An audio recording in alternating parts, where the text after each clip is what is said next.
I don't know if I need to introduce this person, but we're here with Israel from Israel and New Breed, and I heard that you're in studio. I'm excited about that. Can you talk to us why you're in studio and what you're doing next? I'm actually always in studio. Recording I'm producing about 3 records this year for different artists. But at the same time, I'm writing with all these artists. I'm writing with all these artists with the caveat that some of the stuff we write, I might record as well. And so it's been cool to kind of go create, with other people, but see what fits me and what I want to do. So I'm creating music all this year, and we'll see what happens kind of toward the end of the year. I'm planning on releasing something. Releasing something in the sense of a praise and worship, or more your projects kind of oriented, or what's the feel? Can you give us a little tease? Yeah, I'm going for polka. I'm just transferring polka, everything all to right. polka worship, bro. I'm kidding. No, I'm always going to be a worshiper. I'm always, 99% of what I'm writing right now is worship music. I think I don't ever see that changing. I'm just what is changing, however, though, is the industry, the music industry, how records are made, how records are sold, how records are played, how tours connect to that kind of stuff. So we're rethinking the whole genre and rethinking how we make a connect with people that want to connect with God, and I've been very fortunate to lead New Breed for the last 17 years, and there's been a unique sound that comes with that and a unique connection, so we're going to keep that going. And you brought up the word genre, so I have to admit, you for always have never been a genre, and I thought that's a good thing. So you're going to create your own new genre again, or? I think I'm the anti-genre, in the sense of I personally relish the idea of putting music together and putting music out that people just have to, that it can go into 3 or 4 different categories as opposed to just be earmarked for one. I believe anything you can categorize, you can also cancel. And so I think one of the things that speaks to our longevity has been it's really hard to cancel something that you don't have one clear definition for. And that means it appeals to a lot of different audiences as well. I think that's part of why it's got duration, yeah? Intentionally, for sure. One of the things I love about coming to your concerts, and I'm going to go a little bit because I'm a worship leader at church, and this is something that's important to me, but I hope some of our listeners will also like it.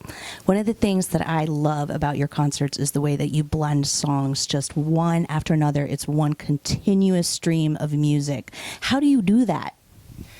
I don't know. I think, I've been very blessed to have worked with this particular band for a long time, and even in that band, people rotate in and out depending on the season and availability and that sort of thing. But through that, it's almost as if we've logged our 10,000 hours of rehearsal together on stage, real time.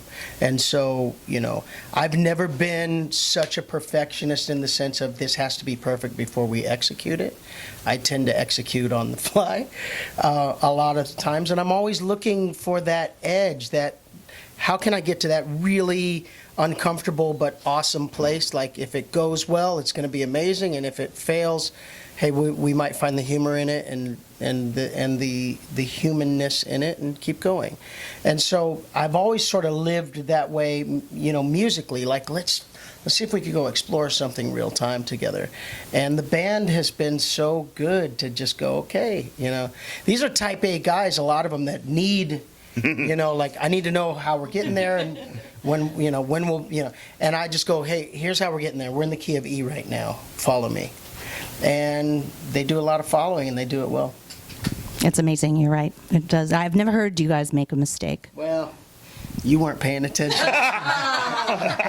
We make plenty of mistakes, for sure.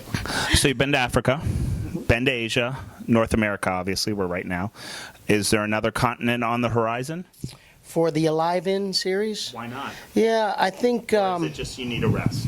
No. I've been resting. I've been resting unbeknownst to a lot of people, I've been resting the last 3 years. So once people heard like of all the transitions in my life and changes in my life and family and that sort of thing, it had already been done. Like we already had lived through that. Okay. And so I've been in a really good transitional and sabbatical type of place.